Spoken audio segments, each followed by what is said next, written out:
Olá, gente, tudo bem? Boa noite, ou bom dia, ou boa tarde. Depende de quando vocês estarão vendo este vídeo. Pois bem, falaremos rapidamente sobre os sentidos que os verbos ter e haver possuem quando eles formam locuções verbais. Primeiramente, vamos definir o que é o conceito de uma locução verbal. Vamos lá, locução verbal é o quê? Quando nós falamos em gramática sobre locuções, quer dizer o quê? Conjunto de duas ou mais palavras que elas funcionam como se fossem uma coisa só. Vamos falar então das locuções verbais. Vamos colocar vários tipos delas. Estou limpando a casa.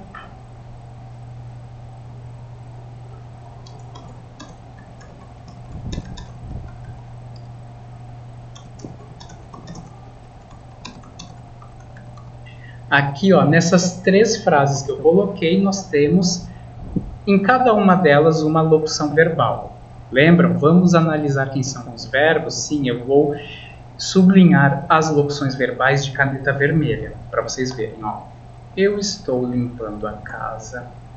Eu tenho limpado a casa. Eu vou limpar a casa.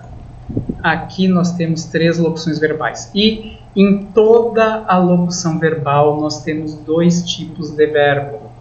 Temos aquele verbo que vem primeiro, no caso aqui, estou, tenho e vou, que eles são chamados de verbos auxiliares. Por que eles são chamados de verbos auxiliares? Porque eles têm uma função auxiliar, eles têm uma função de segundo plano.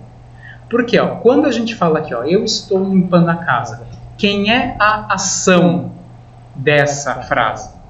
A ação ali é de limpar, que está aqui no verbo limpando. Isso que é a ação dessa frase. E o que o verbo estou faz ali? Ele dá o quê? Somente uma ideia de tempo.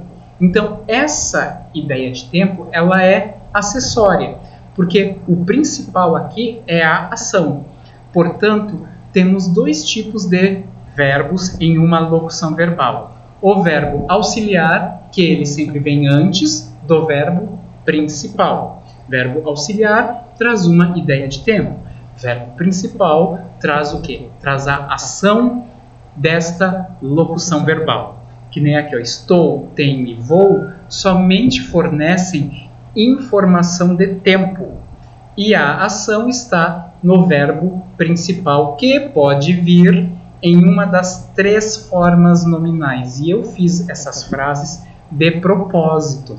Porque o verbo principal ele pode vir aqui no gerúndio, limpando, quando os verbos terminam em NDO. O particípio, que é quando os verbos terminam em ado ou ido, limpado, vendido. Ou o infinitivo, em que os verbos terminam em ar, er, or ou ir. Então temos ali a característica da locução verbal é qual? O verbo principal sempre em uma das três formas nominais. E o verbo auxiliar, ele pode vir em qualquer tempo do indicativo, do subjuntivo ou do imperativo. Tranquilo, amores? Vamos então à parte dos verbos ter e haver. Os verbos ter e haver, quando eles têm sentido pleno, ou seja, completo, eles podem vir sozinhos. Que nem assim, eu tenho muitos livros. Ou ele, o verbo haver, ele tem um uso mais assim antigo quando ele é um verbo pleno. Ou quando ele tem sujeito, ele é mais utilizado assim, há muitos livros. Temos ali, eu tenho muitos livros e há muitos livros. Ambos os verbos ali, o tenho e o há, eles são verbos plenos. Por quê? Porque eles têm sentido completo neles mesmos e aqui eles não formam locução verbal. Agora, olha o que acontece quando a gente usa o ter e o haver como verbo auxiliar. Eles são esvaziados de sentido, porque ó, eu tenho muitos livros, o ter aqui ele tem sentido de possuir. E o a aqui, quando ele tem sentido pleno, ele tem sentido de existir. Então, ó, vamos ver.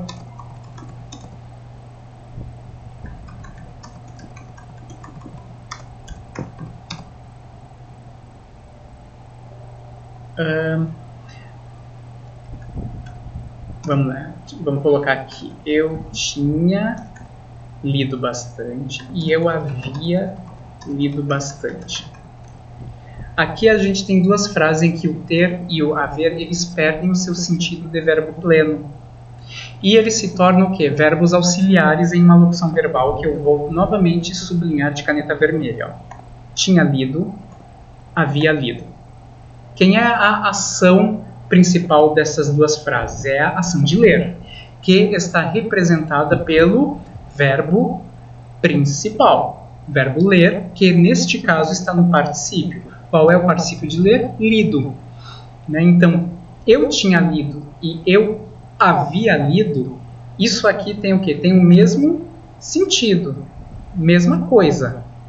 Né? Então, o verbo ter e o haver, eles têm o mesmo sentido quando eles formam locuções verbais com o verbo principal no particípio. Então, vamos sintetizar isso aí.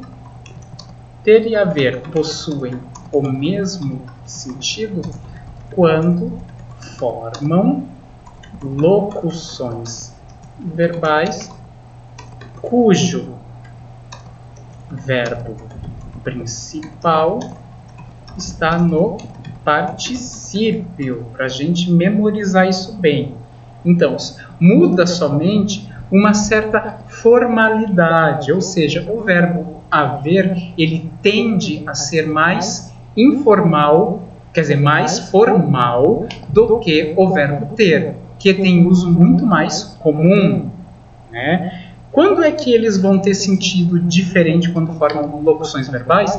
Quando eles são seguidos de preposição e o verbo principal estiver no infinitivo.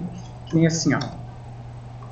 Eu tenho de ler bastante, ou eu hei de ler bastante. Aqui a gente tem novamente o verbo ter e haver usando com locuções verbais, ó. Tenho de ler e hei de ler. Ambos os verbos tenho e hei estão no presente, presente do indicativo. Só que aqui, nesse caso, a gente tem diferença de sentido. Quando tu falas eu tenho de ler bastante, isso tem sentido do quê? De uma obrigatoriedade, de uma obrigação. Eu tenho de ler bastante, meio assim que tu está te forçando a isso. Agora, eu hei de ler bastante é uma ocorrência próxima, é um futuro próximo. Então, nessas condições, ter e haver tem sentidos diferentes. Tranquilo? Espero que tenham gostado e um super beijo para vocês.